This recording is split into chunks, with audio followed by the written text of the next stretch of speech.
Standing in Babylon is a call specifically to the church in America.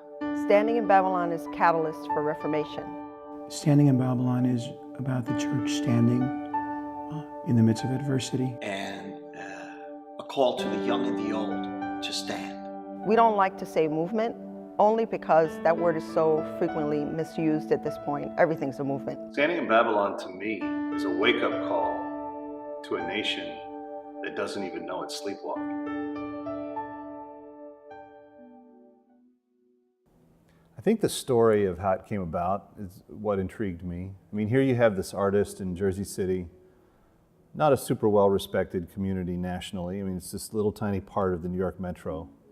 Standing in Babylon came about because of a reflection, artistic reflection on what was then the state of the bride, which is essentially the bride of Christ, of course, is the church of Jesus Christ.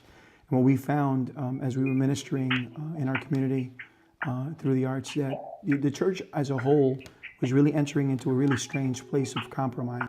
The message that our nation needs to hear today is a message of valor, is a message of standing up for righteousness. They're going to become part of something great and greater.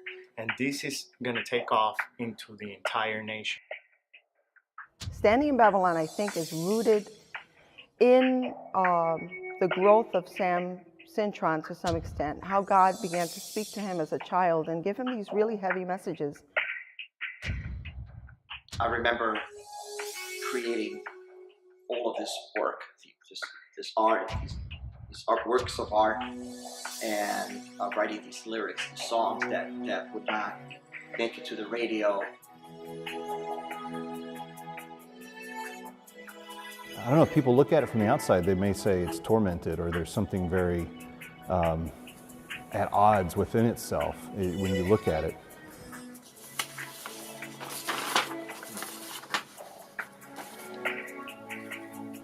I've looked at pieces that Sam has created and I've said, where did that come from?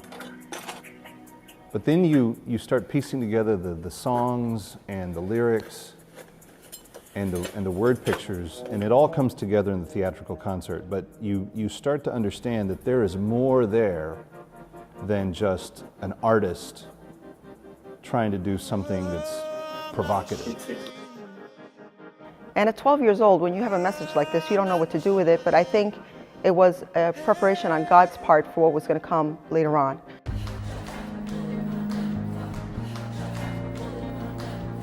This is a soul that's on a mission to speak something. You know, people just let the message like, your song is, we can't play your song because it's an indictment to the church. I wanted to find out more of what he was trying to say.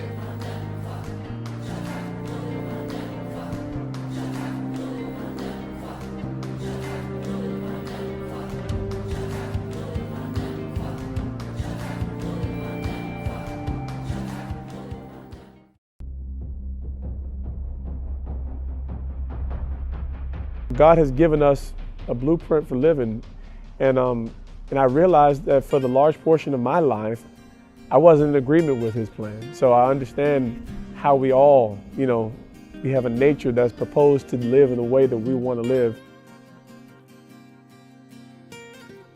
Standing in Babylon absolutely expresses my personal burden as well as the heart of God in regard to America, in regard to the church. I was sitting in my office one day and I had been taken to doing a Bible study on Ezekiel for about the course of a year, and I didn't even really know why I was doing it. One day I came out of my office and I said to Sam, everything that you're doing is biblical. It makes sense. So we came to the conclusion that these two streams of things, the art and the music, were really pointing towards one thing and towards one message. The scripture uses a phrase that's very fascinating. For those who have ears, let them hear.